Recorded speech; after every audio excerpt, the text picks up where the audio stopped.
This is how to add tabs to any product page, specifically if it's a 2.0 theme.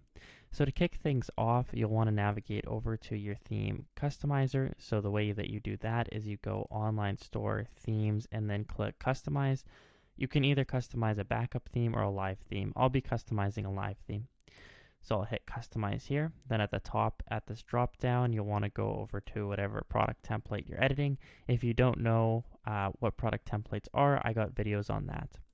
Inside of your page, you probably won't have a tabs block outside of the box. Some premium themes do, but some free themes such as Dawn don't.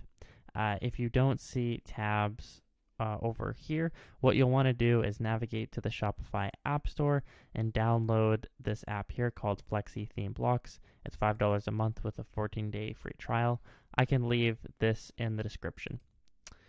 Once you have Flexi installed, you'll have access to app blocks here. So the way that you get there is you go add block and scroll down, and then you'll see the tabs block. I think if I hit view more, yes, tabs is here. Out of the box, this is how it looks, but you can customize it any way that you want. Also, you can use your product description inside of the first tab. And also down here, you can edit the tab font size or the description size, and you can add more or less spacing and even thicken the underline if you'd like. There's also some color settings to make this look your own, and if you want to edit even small things such as the distance between the text, you can do that here by adjusting line height or letter spacing.